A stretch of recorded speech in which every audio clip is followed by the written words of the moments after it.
Wattasi'u an takuna ay al-qira'atu halatal qiyami fil fardhi. Syarat yang ke-9 di dalam membaca surah Fatihah antakuna ay al-qira'atu halatal qiyam. Antakuna mesti ada apa tuh al-qira'atu oleh bacaan Fatihah. Jadi membaca Fatihah itu harus terjadi halatal qiyami pada saat keadaan berdiri di dalam sholat.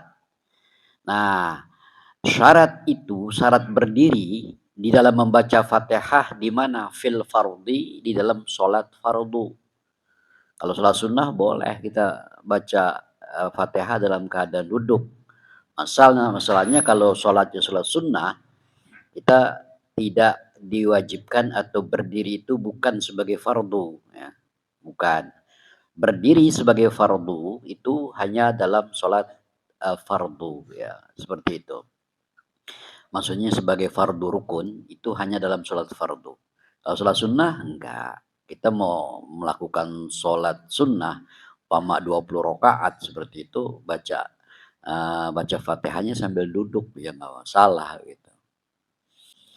Yaitu yustarotu tuh disyaratkan iqa'uha bikulli hurufiha fil qiyami au badalihi. Disyaratkan iqa'uha menjatuhkan surah Fatihah, bacaan Fatihah, atau iqa'uha menempatkan bacaan Fatihah dalam sholat fardu itu bikulli hurufiha, semua huruf-hurufnya, dengan semua huruf-hurufnya. Jadi tidak ada satu huruf pun yang kita baca bukan dalam keadaan berdiri. Semua huruf-huruf Fatihah dibaca fil qiyami di dalam keadaan berdiri. Au badalihi atau yang mengganti berdiri seperti ketika dia lagi sakit, dia duduk ya, atau dia tidur miring atau dia celentang. Baca Fatihah di situ maka dia harus dalam keadaan duduk atau dalam keadaan tidur miring atau dalam keadaan celentang gitu ya. Jadi bacanya di situ. Nah, itu kan kalau mau itu dalam keadaan khusus ya, artinya dalam keadaan tertentu aja. Nah, itulah yang ke-9, jadi wajib baca Fatihah harus dalam keadaan berdiri saat melakukan sholat-sholat fardu itu. Nah, kemudian wal ashiru dan yang ke-10 nih, 10 syarat membaca Fatihah sebagai rukun sholat. Ayyus mi'a nafsuhu al-qira'ata. Ayyus mi'a hendaklah mendengar. Hendaklah terdengar ya. Nafsuhu oleh dirinya orang yang sholat. Jadi orang yang sholat itu harus mendengar. Apaan yang dengar? Al-qira'ata terhadap bacaan Fatihahnya. Ai isma'uhu nafsahu, yaitu mendengarkan oleh musolli. Orang yang sholat itu mendengar nafsahu dirinya. Nah, dia mendengar bacaan Fatihah itu secara pribadi, secara dirinya, jami'ah hurufiha, semua huruf-huruf Fatihah. Gitu ya. Jadi semua huruf-huruf Fatihah kita dengar. Artinya apa? Semua terbersit ada dalam hati dan otak kita, akal kita, otak kita, hati kita itu ada. Gitu ya. Jadi kita tahu percis tuh apa yang kita baca. Bismillahirrahmanirrahim. Huruf per huruf kita tahu. Kita dengar, artinya kita tahu. Dengar melalui apa? Ya dengar melalui hati. Begitu ya, kalau kita sholat sendiri. Hatinya dengar, atau kita jadi makmum, ya kita dengar tuh. Artinya kita tahu. Kita paham, kita mengerti. Artinya berbisik-bisik. Sehingga kita mendengar, berbisik-bisik secara batin, tersirat di dalam hati semua huruf-huruf yang kita baca pada qiraah Fatihah ketika sholat fardu saat berdiri. Jadi begitu ya. Jadi jangan sampai ada satu huruf pun yang tidak kita indahkan. Kita bacanya apa, pikiran kita kemana, hati kita kemana, itu jangan sampai seperti itu. Kalau seperti itu berarti sama juga kita tidak mendengar secara pribadi. Artinya dia mendengar, dia sadar. apa yang ia baca, huruf-huruf yang ia keluarkan dari mulutnya, dari lisannya, gitu ya. Dia sadar. Dia dengar gak? Dengar. Oh, berarti dia sadar. Oleh karena itu dikatakan sini isma'uhu nafsahu.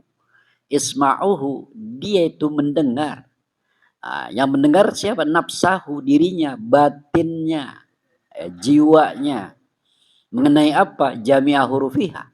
Semua huruf-huruf Fatihah didengar, dia tahu. Kenapa? Karena sadar. Dari mana dia tahu? Kalau dia itu sadar, dia dengar. Kalau orang nggak sadar, pasti nggak dengar. Orang tidur nggak sadar, nggak dengar. Orang mabok nggak sadar, ngaco karena nggak dengar, gitu ya. Nah, begitu. Jadi harus tahu, harus dengar, harus sadar. Ya. Jadi kesadaran orang itu karena dia mendengar. Orang yang tidak sadar, dia tidak mendengar. Ketika dia mendengar, berarti dia sadar kalau dirinya adalah sedang mendengar. Dan dia sadar ada orang lain yang sedang berbicara. Berarti didengar, dia sadar, dia tahu. Begitu ya. Jadi bukan berarti dia harus mendengar sendiri bacaannya, dibaca keras. Bismillahirrahmanirrahim. Alhamdulillahirabbil alamin. Bukan begitu. Kalau begitu kalau dia jadi makmum akan mengganggu makmum yang lain. Gitu ya. Kalau dia baca sendiri bagaimana? Nah, kalau menjadi baca siang, siang hari sholatnya sholat sir, ya tidak boleh juga menjadi makruh. Ya, dibaca berbisik-bisik. Bismillahirrahmanirrahim. Alhamdulillahirabbil alamin. Loh, kok bacanya kok begitu? Biar diri saya dengar, kan harus begitu. Nah, itu salah kaprah namanya. Jelas nih ya? Nah, gitu ya. Jadi jangan bukan berarti mengeluarkan suara, bukan, tetapi harus mendengar nafsahu, dirinya alias jiwanya, alias batinnya, alias hatinya. Artinya dia sadar apa yang diucapkan, hatinya mendengar, hatinya tersentuh dengan huruf-huruf Fatihah yang ia baca. Panjangkah huruf itu, pendekkah huruf itu, bertasdidkah huruf itu, modelnya apa huruf itu, apa ha, apa kha, dan seperti itu. Dia tahu, dia sadar gitu. Nah, gitu ya. Jelasnya ya. Itu yang 10 syaratnya tuh. Gitu ya. Nah, itu juga in kana sahihas sam'i.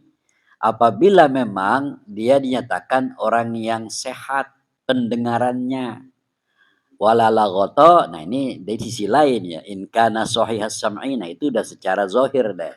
Apabila memang pendengarannya sehat, ya nggak sakit. Nah, tapi secara tersirat, secara apa namanya, hakikat bahwa walaupun umpamanya pendengarannya sakit, dia tidak dengar, tapi hatinya yang dengar itu lebih utama, gitu ya. Itu lebih inti gitu. Wala laghato, dan juga tidak berisik gitu ya. Kalau berisik tuh gimana? Ya berisik ya. Makanya kalau lagi sholat kan kita jangan berisik gitu. Anak-anak pada main gerusak-gerusuk. Itu menyebabkan orang yang mau lagi baca Fatihah menjadi tidak khusyuk. Akhirnya dia tidak tahu apa yang ia baca. Maksudnya ya dia tidak dengar apa yang ia baca karena berisik. Karena tidak dengar, akhirnya dia tidak paham apa yang dia baca. Tidak tersirat apa itu yang diucapkan. Apakah alhamdulillahi rabbil alamin, hurufnya apa-apa saja. Dia nggak tahu tuh, gitu ya. Nah, jadi begitu. Nah, kita yang pada ngaji nih kalau giliran baca Fatihah ketika kita sholat, nah kita paham tuh ya, artinya bacaan-bacaan Fatihah itu jangan sampai mulut kita kemana bacanya, pikiran kita kemana, hati kita kemana. Jangan sampai nggak sinkron antara hati, pikiran, dan ucapan. Nggak sinkron gitu ya. Harus sinkron. Nggak bisa, bisa usahain. Pasti bisa.